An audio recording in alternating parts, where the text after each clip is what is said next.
गुरुर्ब्रह्मा गुरुर्विष्णु गुरुर्देवो महेश्वरा गुरुर्साक्षात् परब्रह्मा तस्मै श्रीगुरुवे नमः। श्री आद्गुरुवे नमः। जुगाद्गुरुवे नमः। सद्गुरुवे नमः। श्री गुरुवे नमः। सभी गुरुओं को, सभी के गुरुओं को प्रणाम। एक बार सभी शिष्य गुरु जी के चरणों में बैठे हुए थे। तभी गुरु जी के प्रिय शिष्य सुसिद्धार्थक जी ने खड़े होकर प्रार्थना की, गुरु जी आप अक्सर बोलते हो attachment to detachment is the first step toward enlightenment, please explain.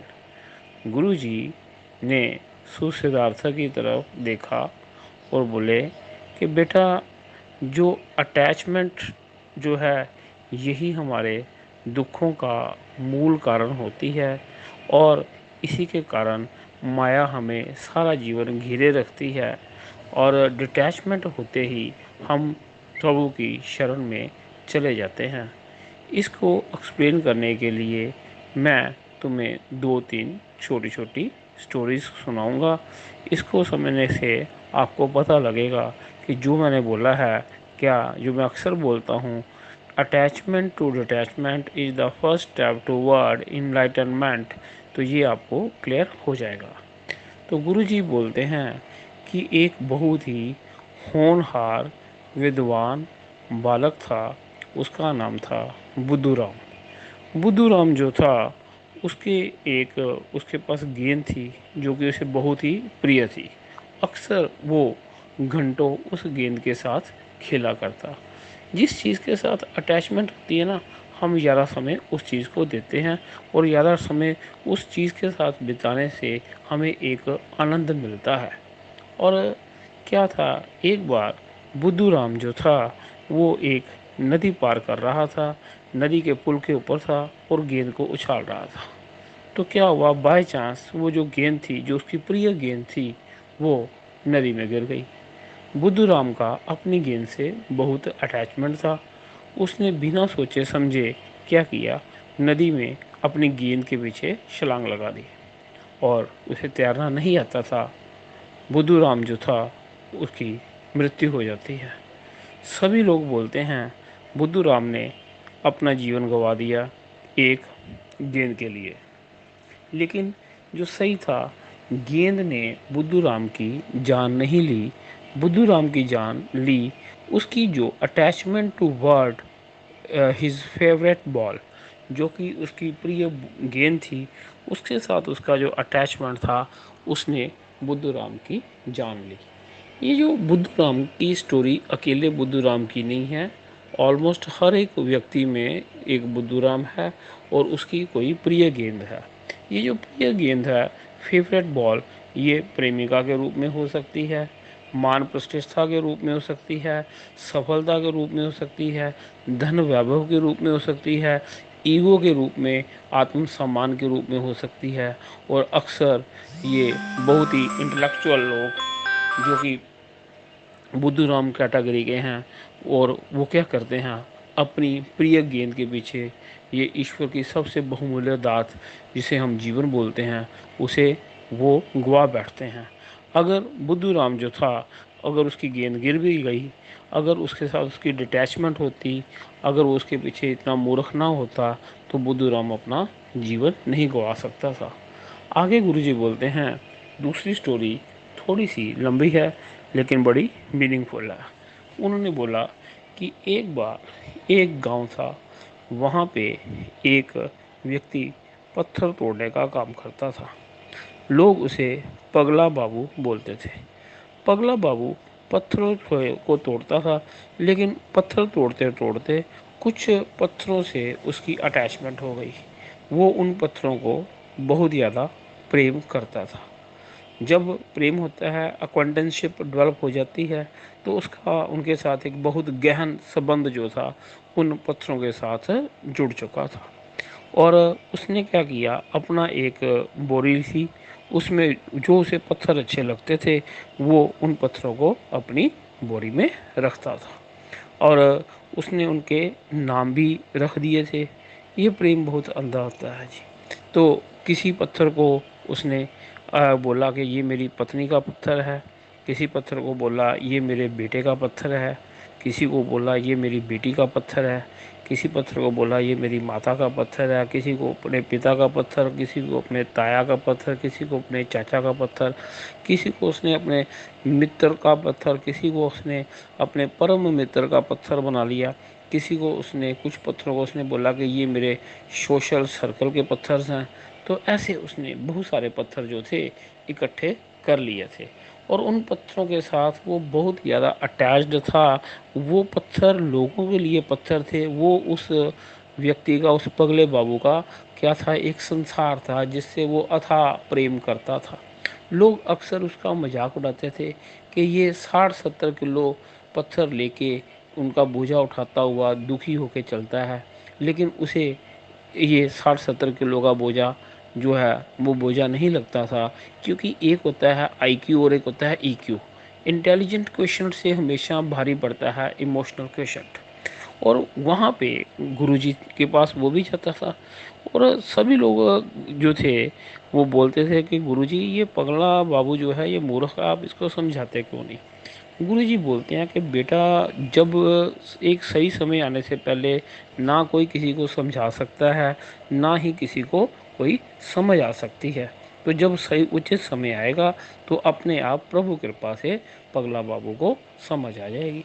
पगला बाबू जो है वो भी गुरुजी की बहुत इज्जत करता था, लेकिन उसने जब भी आना उसने बोलना, गुरुजी मेरे को एक बात समझ नहीं आती। वो बोलते क्या बात है बेटे। कहता है ये जो मेरा पत्नी का पत्थर है ना, ये काला पत्थर है, इसे मैं रोज 2 घंटे क्या करता हूँ, साबुन लगाता हूँ, फिर गंगा जी में इसका स्नान कराता हूँ, लेकिन ये सफ़ेद नहीं होता। आप मेरे को कोई उपाय बता दो। तो गुरुजी उसको ये कभी नहीं बोलते थे कि ये तेरी मूर्खता है। ये बात वैसे भी याद रखो, जब कोई मूर्ख होता है उसे कभी भी उसकी मूर्खता जो है बताने जो है वो नुकसान देती है। तो गुरुजी बोलते ठीक है, तुम ऐसे करो, इसको थोड़ा चंदन लगा दिया करो, थोड़ा धूप में रखा करो, थोड़ी फेयर इन लवली लगाया करो, एक समय आएगा कि ये जो आपका पत्नी का पत्थर जो काला है ये गोरा हो जाएगा। फिर उसने आना, गुरुजी ये जो मेरा बेटे का पत्थर है ना, ये ना स्टडी अच्छी नहीं करता। गुरुजी ने बोलना, कोई बात नहीं बेटा, आप ऐसे किया करो, थोड़ा सा बृहस्पति के वार ना आप पीली दाल जो है वो इसी मंदिर में दान कर दिया करो। गुरुजी हमेशा जो भी थे उसे समझाने की बजाय जो थे उसकी हाँ में हाँ मिलाते, जो वो चाहता था उसको वैसे ही वो चलाते। उस शिष्य बोलते कि गुरुजी आप इसका सही मार्गदर्शन करिए। गुरुजी बोलते हैं कि बेटा, जब उचित समय नहीं आया इसका मार्गदर्शन नहीं हो सकता। इसकी जो अटैचमेंट टू वर्ड स्टोन्स हैं, जिनको ये अपना किसी को पत्थर बोलता है, पत्नी का पत्थर बोलता है, कभी बेटे का पत्थर बोलता है, इसे एक समय लगेगा। कुछ टाइम के बाद फिर आया, गुरुजी ये पत्थर है, ये मेरी प्रेमिका का पत्थर है। गुरुजी ने कहा अच्छी बात है, कोई बात नहीं है। कहता है अब ये पत्थर जो है ये कहीं किसी और के पास ना चला जाए। गुरुजी बोलते हैं कि बेटा तू ऐसे कर, कोई बात नहीं है, तू शुक्र का उपाय किया कर, ये जो होती है गाय को ना पट्ठे डाल दिया कर, इससे ये पत्थर जो है हमेशा तुम्हारे पास रहेगा। तो ये ऐसे गुरुजी जो थे, जब भी वो रेडिकुलस क्वेश्चन पूछता था गुरुजी उसको रेडिकुलस आंसर्स देते थे। समय जो है अपनी चाल से चलता रहता है। उसकी अपने पत्थरों से इतनी अटैचमेंट थी, वो हर एक पत्थर के लिए उसने एक छोटा छोटा सा एक उनके लिए बनाया हुआ था, एक शयन के लिए उनके लिए छोटे छोटे उन्होंने वो बेड बनाए हुए थे, उनके वस्त्र थे, उनका वो श्रृंगार करता था, उनके साथ वो बातें करता था। तो ये काफ़ी ज़्यादा कहीं पे भी जाता तो वो अपने प्रिय पत्थर जो थे उनको साथ में उठा के चलता था। और बहुत सारे लोग उसको समझाते थे कि पगला बाबू ये काम जो है तुम गलत कर रहे हो, तुम मूर्ख हो। लेकिन एक बात याद रखिए, जो मूर्ख होता है वो पहलवान ज़रूर होता है। हर पहलवान मूर्ख नहीं होता, लेकिन जो मूर्ख होता है वो पहलवान ज़रूर होता है। परमात्मा ने जैसे बुद्धि नहीं दी होती, उसमें बल बहुत होता है। तो वो लोगों से लड़ता था, लोग भी उसे कुछ कहते नहीं थे, क्योंकि बलवान बंदे से हर एक बंदा डरता है। और समय बीतने के साथ एक बार पगला बाबू जो था अपने प्रिय पत्थर 70-80 किलो जो पत्थर थे उनको लेके एक पहाड़ पे चढ़ रहा था। पहाड़ पे चढ़ते चढ़ते क्या हुआ, पगला बाबू जो था उनका पाँव जो है वो फिसला और वो नीचे गिरे पत्थरों के साथ। और जब वो नीचे गिरे, लुढ़कना शुरू कर दिया, पगला बाबू को बहुत सारी चोटें लगी। बहुत सारी चोट लगने के बाद वो एक जगह पे करा रहे थे, दुखी थे, वो काफ़ी घायल हो चुके थे। और एक बात हमेशा याद रखिए, जब कोई दुख की घड़ी आती है, संकट की घड़ी आती है, उस समय हमें अपने जो प्रिय होते हैं उनकी बहुत याद आती है। प्रिय ना भी हो, तथाकथित प्रियों की बहुत याद होती है। हमें गलतफहमी होती है कि ये हमारे प्रिय हैं, लेकिन जो प्रभु कोई भी घटना होती है हमें सबक सिखाने के लिए ही हमारे जीवन में घटती है। तो पगला बाबू जो था वो, उसे अपने पत्थरों से बहुत अटैचमेंट थी। उसे था कि उसकी पत्नी का पत्थर आएगा, उसके बेटे का पत्थर आएगा, उसके ताया का, उसके चाचा का, उसके मामा का, उसके परम मित्रों का पत्थर जो है उसे ज़रूर बचाएंगे, उसकी हेल्प करेंगे। लेकिन जो सत्य था, पत्थर जो है वो पत्थर होता है, उसमें कोई इमोशंस नहीं होता। ये पत्थर जो हैं ये भी प्रैक्टिकल वर्ल्ड को रिप्रेजेंट करते हैं। तो अब पगला बाबू जो था, उसको चोट की दर्द से ज़्यादा दर्द ये था कि उसके मुश्किल टाइम में उसके ये पत्नी के पत्थर, मित्र के पत्थर, रिश्तेदारों के पत्थर, सोशल सर्कल के पत्थर जो हैं वो उसके साथ नहीं खड़े हैं। तो ये उसे बहुत आघात लगा। उसी समय जो गुरु थे वो कुछ शिष्यों के साथ वहाँ पे प्रकट हुए। उन्होंने पगला बाबू जो थे उनकी मरहम पट्टी की, उनकी देखभाल की। और प्रेम पूर्वक देखभाल करने से, मरहम पट्टी करने से कुछ ही दिनों में जो पगला बाबू था उसने एक गुड हेल्थ जो थी दोबारा से गेन कर ली। अब एक बात हुई, पगला बाबू की जो चोट लगी थी उनके, वो चोट तो ठीक हो गई, लेकिन जो चोट उनके दिल को लगी थी उसने पगला बाबू के जीवन को बदल दिया। पगला बाबू ने गुरुजी को प्रणाम किया और वो 60-70 किलो के पत्थर, जो कि जिनको वो अपना जीवन बोलते थे, वो बोलते थे life line of my life. तो वो जो पत्थर थे उनको उठा के वो गंगा जी के किनारे गए, अपना हथौड़ा पकड़ा। तो पहले उन्होंने पत्नी का पत्थर उसको तोड़ा, बच्चों के पत्थर को तोड़ा, परम मित्रों के जो पत्थर थे उनको तोड़ा, सोशल सर्कल के पत्थरों को तोड़ा। धीरे धीरे करके उन्होंने सभी पत्थरों को तोड़ के एक एक पत्थर को वो क्या कर रहे थे, उसके टुकड़ों को उठा उठा के गंगा जी में फेंक रहे थे। पगला बाबू की आंखों में आंसू थे, लेकिन ये आंसू वही होते हैं जो कोई हमारा प्रिय जब हमसे बिछड़ जाता है तो उसको अंतिम प्रणाम करते हुए वो आंसू थे। पगला बाबू ने सभी के सभी वो पत्थर उठा के तोड़ के फेंक दिए और वो जीवन में जिस बोझ का आनंद लेते थे, अब वो जो थे वो उस बोझ से फ्री हो गए। तभी गुरु आए। गुरु ने पगला बाबू जो थे उनके सिर पे हाथ रखा, उनके कान में उन्होंने एक गुरु मंत्र जो था वो फूंका। पगला बाबू वहीं गंगा के किनारे बैठ के गुरु कृपा से प्राप्त हुए मंत्र का जाप करने लगे और कुछ टाइम बाद वो इनलाइटेड हो गए। और उसके बाद उनकी जो चारों तरफ बहुत ज़्यादा प्रसिद्धि हो गई। सभी लोग उनको पत्थर बाबा के नाम से जानते थे, उनको प्रणाम करते थे और वो पत्थर बाबा जो थे लोगों का मार्गदर्शन करते थे और उनकी मनोकामनाएं भी वहाँ से पूर्ण होती थी। अब गुरुजी बोलते हैं कि ये जो स्टोरी है ये एक स्टोरी नहीं है, पगला बाबू से जो पत्थर बाबा बनना है, इसे अंडरस्टैंड करो। ये यात्रा है मॉन्की से मॉन्क बनने की।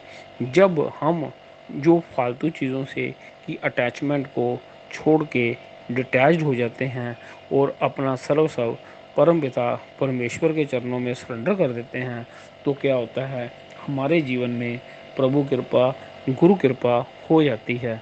तो ये जो है दोनों स्टोरीज जब गुरुजी ने बोले, कहते एक और स्टोरी है छोटी सी, उसमें जो उन्होंने ये बोला कि तुलसीदास जी जो थे इनको अपनी पत्नी से बहुत ज़्यादा प्रेम था।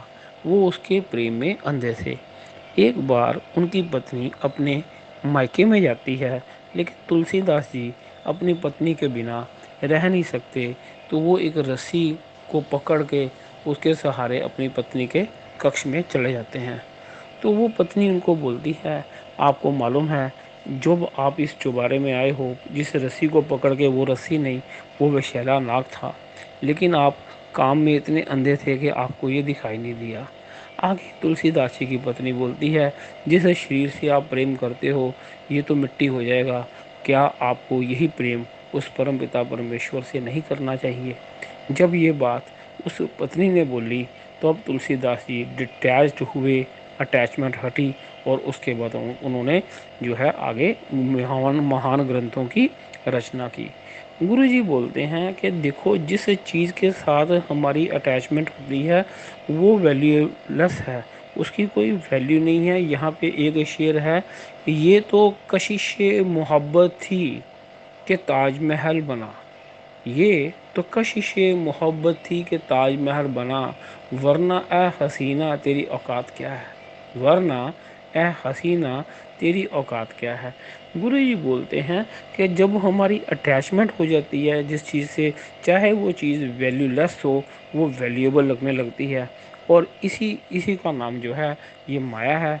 जो इस माया जाल को काटते हैं उनका जीवन सफल हो जाता है। अदरवाइज़ हम सारे जीवन पशु भाव में रहते हैं, और पशु जो होता है उसके गले में कोई ना कोई तो रस्सी डाल देता है। गुरु जी ने बोला, सुसिद्धार्थक, तो आज ये जो 2-3 स्टोरीज मैंने तुम्हें बताई, उससे तुम्हें एक चीज़ पता लगती है कि अटैचमेंट जो है यही दुख का कारण है। जब हम डिटैच्ड हो जाते हैं तो इससे क्या है, हमें जो है अपने अमूल्य जीवन का पता लगता है, और हम अपने जीवन में सफलता की परम सीमा पे पहुंच जाते हैं, और प्रभु कृपा भी तब हमें होती है। सभी को गुरु जी ने आशीर्वाद दिया। Thank you.